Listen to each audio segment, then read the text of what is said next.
Сабақтың тақырыбы аты аңызға айналған күйші Дина Нұрпейісова. Сахнаға шығып, бір-екі күй тартқаннан соң-ақ өзімді өзім ұмытамын. Бусанып тер шығады, арқам кеңіп, шабытым бәйгеге түскен сәйгүліктің алтын тағалы тұяқтарындай жазылып, құлашым кеңейіп, арқаланып кетемін. Сабақтың мақсаты тыңдаушыларға күй анасы Дина туралы тереңірек ақпарат беру, оның өмірі мен шығармашылығын білуге қызығушылықтарын арттыру, олардың сөздік қорын, сөз байлығын, ауызекі сөйлеу тілдерін дамыта отырып, шығармашылық пен жұмыс істеуге баулу, қазақ өнерін құрметтеуге, танып білуге үйрету. Дина Нұрпейісова қазақ музыка мәдениетінің аса көрнекті қайраткері, күйші, сазгер, халық артисі. Ол 1861 жылы Батыс Қазақстан облысы Бекетай құмы жерінде дүниеге келген. Динаның әкесі Кенже өз өлкесіне белгілі домбырашы, палуан болған. Анасы Жаника мейірімді, қайырымды адам болған. Дина бала кезінен бастап Дәулеткерей, Ұзақ, Есжан, Байжұма, Баламайсан күйлерін орындап, домбырашы қыз атанған. Ол 9 жасында тұңғыш рет Құрманғазымен кездескен. Құрманғазы Динаның болашағына сенген, оның өнерпаздығына өте риза болған. Құрманғазының Динаға берген батасы: «Домбырам мұрам, ал балам, мүлкім осы қалдырған, ұсынамын қолымнан, елі кет балдырған». Құрманғазы кім десе, өмірін отқа шалдырған, күйімді тарт күңрентіп, тыңдаушысын қандырған. «Домбырам менің ырғайды, екі шегі тынбайды, пернелері қозғалып, бұзылмайды, сынбайды. Аман болсаң Динажан, сенмен бірге жырлайды, серігің болсын домбырам, қалған саған күй мұра, ұрпағын сенен тыңдайды». Дина әжеміз өзінің мектебін қалыптастырып кеткен ғой, тек қана Құрманғазының күйлерін жеткізуші ғана емес. Енді Дина мектебінің ерекшелігі әрине бұл аппликатуралық тұрғыдан алғанда Динаға дейін болмаған саусақ алу тәсілі.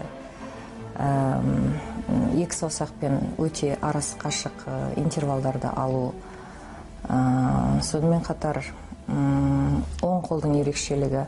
Ахмет Жуановтың өзі айтқан ғой, Оқап пен Қали Құрманғазының өзін тірілей көрмесе де, сол Құрманғазының тікелей шәкірті Мәменнен дәріс алған деп, олардан асқан шебер домбырашы жоқ деп ойлаушы едім деп. Бірақ Динаны көргенде, Динаның дыбыс алу ерекшелігі, оң қолының жылдамдығы, оң қолының шеберлігі адам сондай сенгісіз құбылыс екен деп суреттеген дейді. Осыдан кейін Динадан көз жазбай, үнемі айналып соғып, додалы күй айтыстарына ертіп барып, домбыра тартудың терең сырларын үйретеді. Дина 9 жасынан бастап 19 жасына дейін қашан ұзатылғанша Құрманғазының баулуында болады. Құрманғазыдай дәулескер күйшінің ұстаз болуы Динаны ғана бақыты болып қойған жоқ, есі қазақтың күй өнерінің бақыты болды. Дина 76 жасында Алматы қаласында өткен республикалық байқауында бірінші орын алды. 1939 жылы 78 жасында Мәскеуде домбыраның жамбылы деген атаққа ие болды. 1944 жылы 83 жасында Орта Азия республикаларының өнерпаздары қатысқан жарыста жеңімпаз атанды.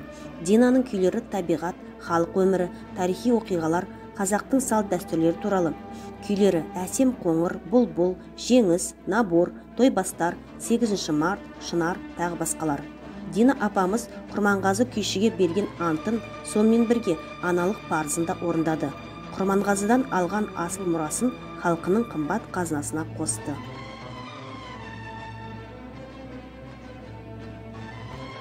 Дина Нұрпейісова халық алдына соңғы рет 1952 жылы 91 жасында шықты. 1955 жылдың 31 қаңтарында ұлы күйші дүние салды. Оның жасы сол кезде 94-те болатын. Дина кенже қызы Алматы қаласының орталық зиратында жерленген. Оның шығармалары қазақ домбыра өнерінің нағыз классикасына айналды. Шын асылды тот баспайды. Динаның қанатты өнері халқының рухани асыл қазынасы ретінде бүгін мен болашаққа қызмет көрсете бермек. Назарларыңызға рахмет.